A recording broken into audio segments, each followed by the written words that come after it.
Hello everybody. Welcome back to Scrollies. This is maybe our first bonus episode. Bonus! Woo! There was so much clamoring for it. No, actually there wasn't, but I was super excited about it. Sqat Cobbler was super... I don't know. Where did you feel about a bonus episode, Sqat Cobbler? You know, I don't think there's any greater surprise that can drop on any of our listeners than a bonus Scrollies episode dropping in a podcast app near you at an unusual time. You know what? And I guess, too, we can actually chalk this one up to sponsored by War Staff, I guess? Because the topic of what we're talking about. Hey, Papa Dulce, Primo, Papa War Staff, El Papa, Mr. Generosity himself, sponsoring the Scrollies bonus episode. Yeah, so go check him out. I guess he's just twitch.tv/Papa_Warstaff. You'd think he'd have a more aggressive street team, but yeah, I guess he's working on it, right? So, people have heard. First you heard in the morning, maybe you saw it somewhere, E3. I think the event itself, breaking news as of this recording, the event itself is being called off. The companies are being left to their own devices how they wish to announce anything, if at all. Yeah, that was pretty crazy because I think there was a lot of confusion with people who first heard people say, "Oh no, it's only digital," and then an hour or two later, it's just completely canceled. Yeah, well, I think unfortunately it's just been trending this way for a few years now, right? I mean, especially with COVID, in-person conventions kind of on hold for the time being, sort of coming back now after 2 years, but right.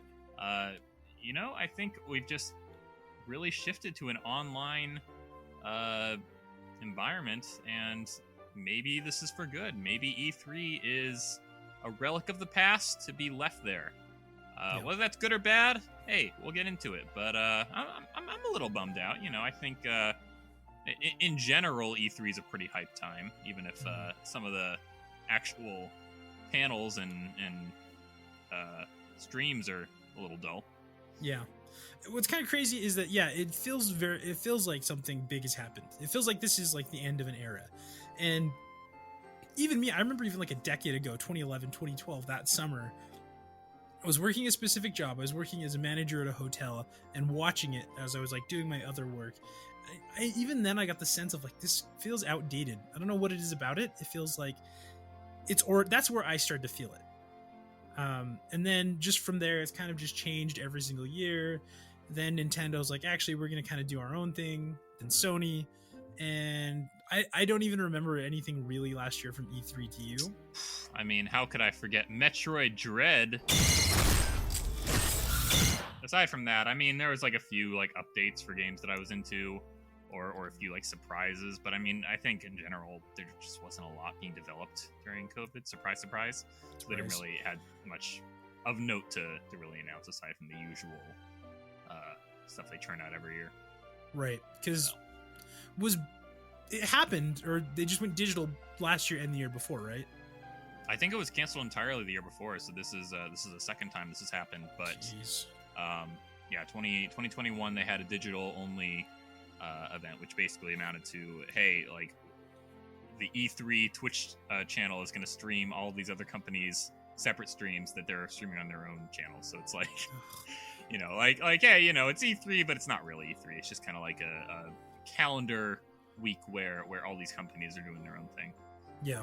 Any of my gamers out there from, born let's say 86 to maybe 95, I think, or maybe you might just barely get in there. Did you have a thing with your friends who really liked games who were bro, one day we're going to go to E3, we're going to be journalists, and we're going to go around 2000? Because I definitely had that with my friends. Ooh, I might have just been edged out there, but I think I don't know. I don't know if any of my people ever really wanted to go to E3. I had one friend in high school that went to San Diego each summer, and he said that he went just because it was down the road from him, he just could. Yeah, and I was wow, that's just the benefit of being a local at that point. But he was into it. He said it was fun. He's definitely the type to go to conventions and meet up with cosplayers and get pictures and all that kind of stuff. So I'm not really too surprised he fitted in his summer schedule to drop by the San Diego Convention Center. Right.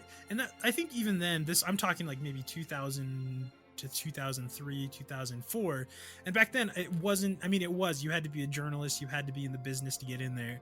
But I think our view of it is kind of like what we planned it for, or what we thought it would be, was more like, say, a Comic-Con or something like that, which it's not really what it was. It kind of shifted that over time, didn't it? Like, it started out as just kind of like shareholders would like meet up and like hear, oh, this is what we're gonna drop to make you all rich, and then you get like golf claps in the audience. But like, yeah.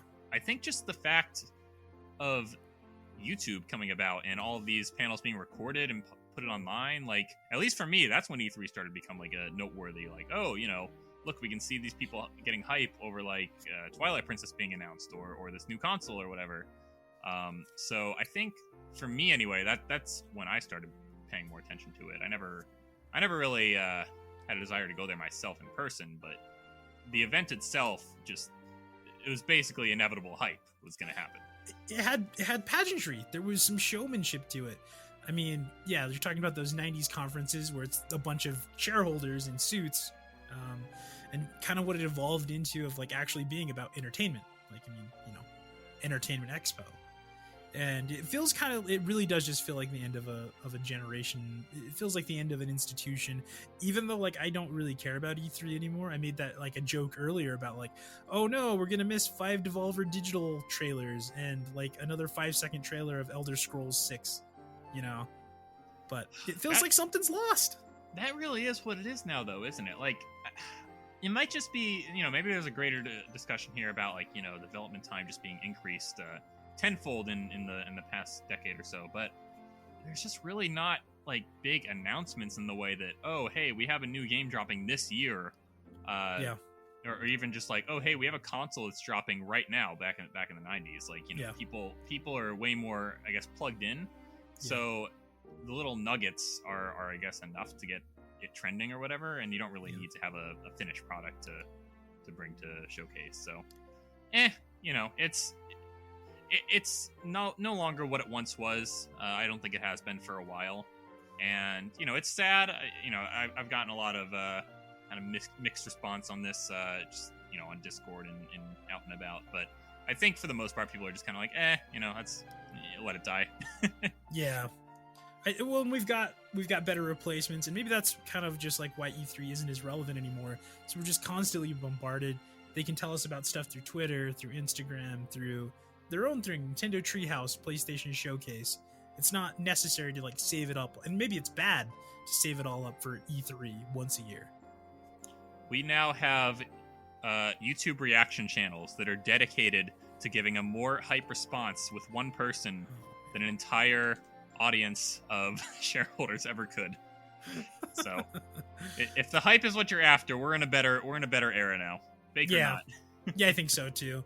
But I mean, I think it was weird too. There was that little point there where I think they had to try, and they were trying to put a little more showmanship into it. Hey, look at all these colors, look at all our signage and everything, and trying to get people in there and get them excited about it. And I don't know, I guess maybe that's the only thing for me, is just that I wish I had seen that a little bit more. But it's okay. I think I'm fine with the Nintendo Treehouse, even though that's kind of been, for me, a little bit disappointing the last couple times of like, give us something. And I like what you said about games now have a much longer turnaround. Hey, careful. This is a good enough topic we can make it an actual episode, not part of a bonus. You're right. We got to remember why we're here. I mean, E3... it is a convention. Maybe the average gamer isn't able to get into it, but there is one as of this moment that a few people could still make it to. You don't mean, you can't mean, it, Ratcon 2022. Oh my god! This is really kind of, I think, where it's gone. This is crazy that I was dreaming about an E3 or something 20 years ago, and now I'm like, you know what, let's just do our own. And I just want to make it clear for anybody who's heard about this, I just wanted to direct them to this and say, what is Ratcon? Is it real? Is it a joke? Is it a meme? Are you guys serious? Oh, it's a real life meme. It's a real life meme. Everything about it is a meme. I'm gonna give you guys just a couple quick little things about it. If you've heard about this, maybe on a stream or mentioned, maybe you've heard somebody mention it. Ratcon began as a meme. It began as a dream. And tell us a little bit of how that came about. oh my gosh. So I believe there was a time last year, probably like August, sometime around there. Sometime around there. Crash and the boys would call in while I was streaming sometimes, and just to talk. You know, back in those days, I would stream and there might be, 5 people there, maybe 6 people, and he would call in and we just talk. That's what he always liked to do. And I can't even remember, I wish I had saved it, but I remember just one thing. He's like, oh, you and Warstaff are talking about going to do something. You guys want to go to like Japan, or you want to go do all these different things. And he's like, well, oh, when's Ratcon? What? What is Ratcon, Crash? Whatever could you mean? So, yeah, as much as it sounds like I'm just being narcissistic, I gotta say, Ratcon is the meme brainchild of one Crash and the boys. Oh, it just rolls off the tongue. It's actually really good. And from there, it morphed. I think the original idea is we were going to actually go to Thick Casa or somewhere near around there.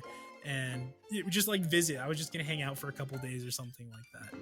And then Chunky Cat at some point. I think at some point I was like, Chunky Cat was either there. We're like, well, I kind of want to go on a vacation. I'm kind of just like, I'm going to get COVID or I'm not.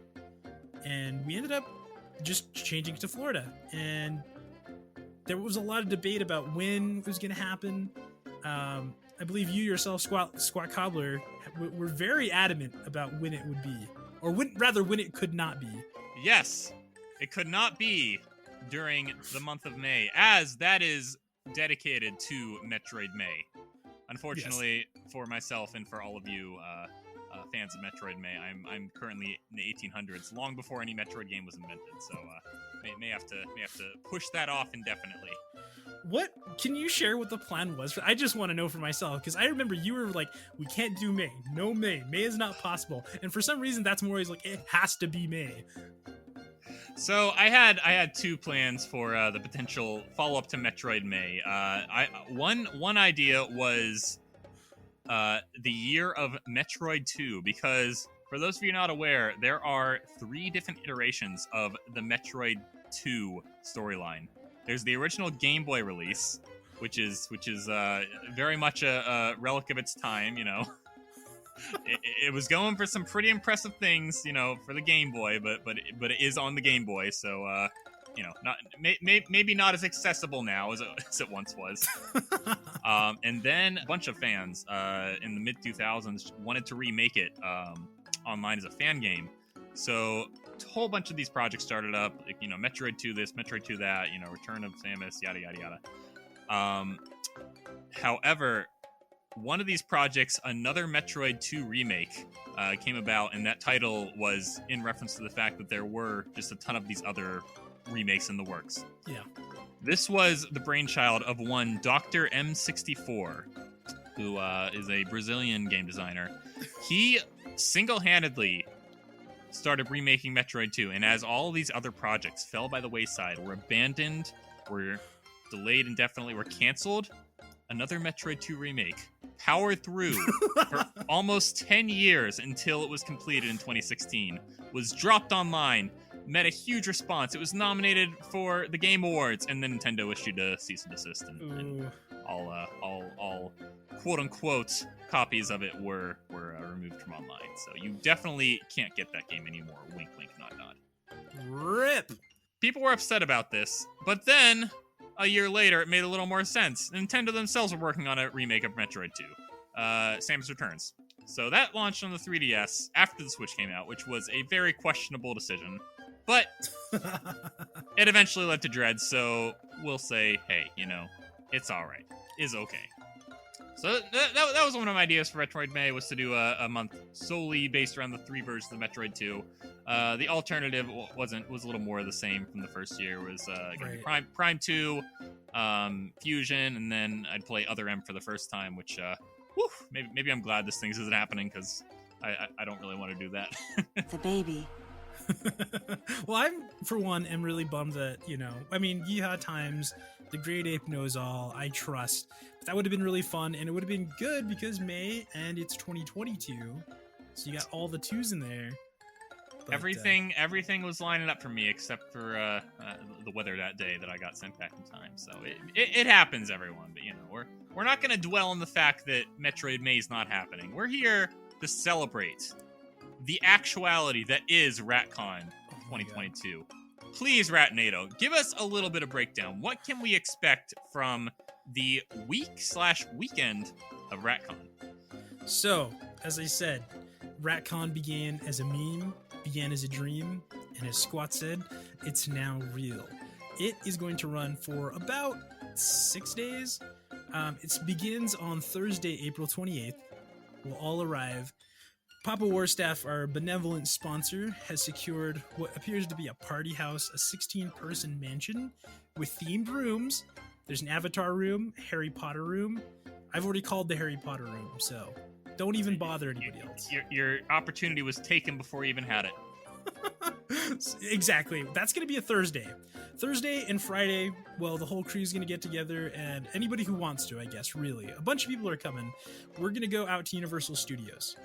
So, kind of full days. Chunky Cat, who lives there, she's going to kind of help us understand exactly what to do, what there's to see as much as she can. She might not be there all the time, the whole time, but those first 2 days, pretty clear, pretty easy. Gonna check out the Harry Potter stuff. Gonna check out the Simpsons stuff. That's kind of my goal. And then whatever else we have time for. So very nice. I will say the Spider-Man ride at Universal is underrated. Yeah, I'm actually really excited. I'm gonna try all that stuff. Whew, it's gonna be wild. And we may actually be doing a little bit of recording, or there might be an early stream there, because I can't confirm this. There are some guests that I can confirm, but as of right now, either those 2 days, we may be getting a visit from one Plaidman86. Well, let's hope that happens, or else we'll have to wipe this from the record. Will he be bringing along his Sega Genesis? He needs to earn the respect of his peers. So he gets Sega Genesis, the ultimate action system. Now, things are pretty much okay. If we're lucky, or maybe even possibly his Sega Nomad. This will be the first time I've ever seen or thought of a Sega Nomad in my life, so big hype. First 2 days down, okay, then it gets to the real event. We made it the weekend so more people could possibly make it if they have work, if they need to travel. This is before gas prices went up, so anybody who was turned off by that, I'm so sorry. But Saturday, Sunday, which I believe are going to be April 29th and April 30th and May 1st. Those 2 days are going to be Ratcon proper. Man, there's already a bunch of convention stuff that is lined up for that. Fantastic. So, what's on the itinerary, and how would one tune into Ratcon proper those 2 days? Well, shout out to Lay Thick Boys. They'll be providing a computer, because I don't want to lug my computer across the country to do this. And we're going to be streaming probably about 2-hour blocks. There's a few which I can guarantee, some which are on the schedule to be done. We've got to tweak them a little bit and make sure they're ready for streaming. But the things I can say for sure are going to happen right now. A live recording of Scrollies. That's what you're listening to right now. And you can see it. And all of the mistakes we make as we record.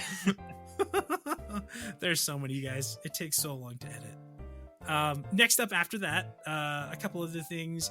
There may be depending on how many of the boys we can get there, we will have them read, but we want them to be read by the original parts. Lay Thick Boys, the show, pilot screenplay table read. You know, if we can get a Reliant K fan there, a Charles Prime there, a Crash and the Boys maybe to fill in for a part. We haven't decided which he would best fit, but we're working on it. Literal dozens of you were asking for this, and it's finally happening. It's finally happening. Literally one of me. And you are one of the dozen, Ratnado. I really think I might be the only one who was like, oh, we need this. You're very generous for saying the dozens. Well, you did just about single-handedly write the entire Thick Boys wiki, so fair. Goes without saying that you are all in on this. It's a dream I've had. Speaking of dreams, another game that I've been trying to get going, which we're actually going to try and stream in person live, Doobie Teen or Grocery Store featuring Charles Prime. Doobie Teen or Grocery Store, the meme, the dream, the stream. This is the most hype announcement of Ratcon so far. You guys do not know how hype Doobie Teen or Grocery Store can get.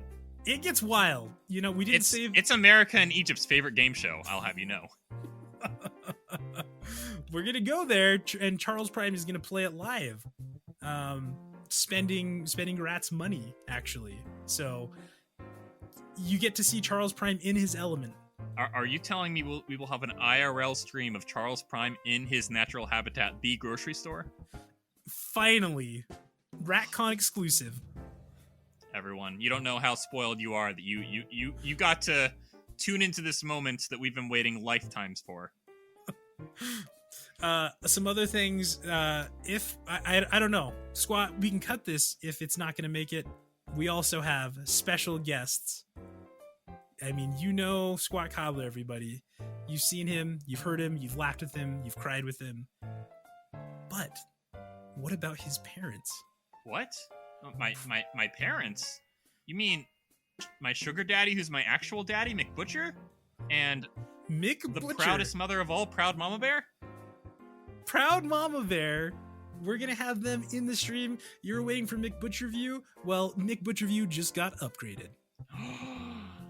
Oh my gosh, my Rata boys can finally rest easy. It's happening.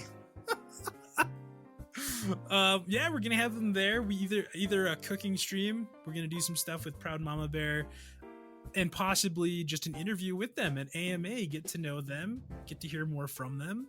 I'm really excited about that one.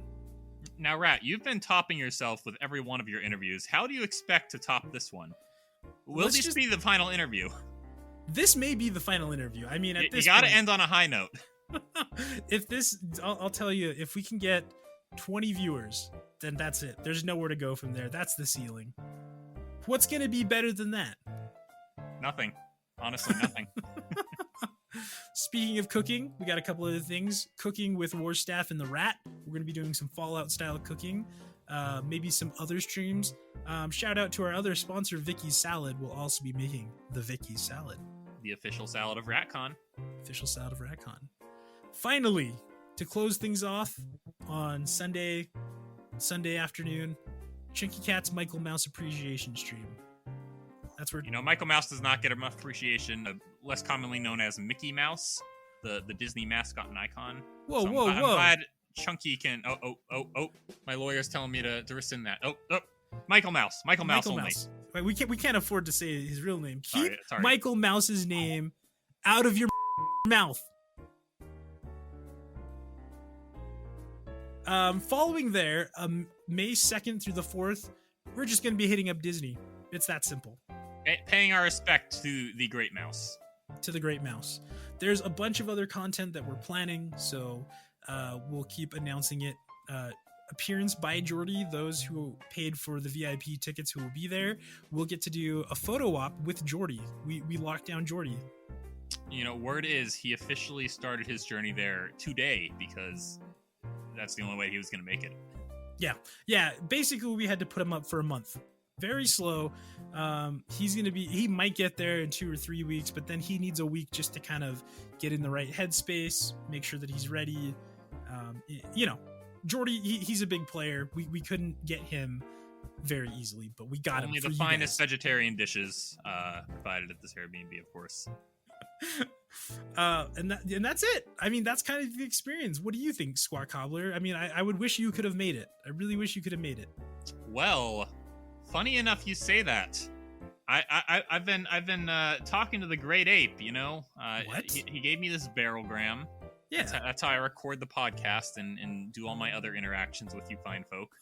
I let him know, hey, Ratcon, it's a real meme, and he said, whoa. All right, let me pull some strings, and let's just say, it might not be exactly how you're thinking, but Sqat Cobbler myself may be making an appearance at Ratcon 2022. This is a Scrollies exclusive. Yeehaw times be. I'm making my way to Orlando, Florida.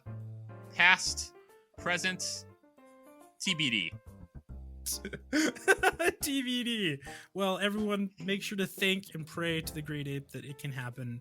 I know I will be. I'll be making a banana offering. So count your blessings and count your banana bunches tonight. Yeah, come check it out. It'll be at twitch.tv/Team Ratnado. 5 days ish, I guess. 1, 2, 3, 4, 5, 6, 7. I guess 7 whole days. We'll be live streaming at Universal Studios a little bit, maybe not the whole day because batteries and stuff like that. And I'm working on it. I'm trying to make it work. But yeah, we're gonna be having some fun. We'll hopefully have.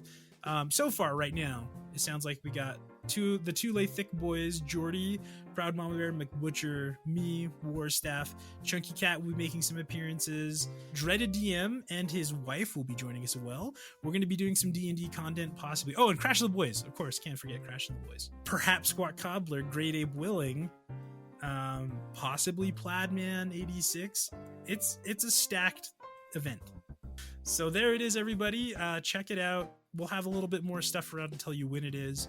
If you want to go, I believe we do still have like 3 or 4. DM me. You can find me on all my socials. Anything Team Ratnado. Just find me there. DM me.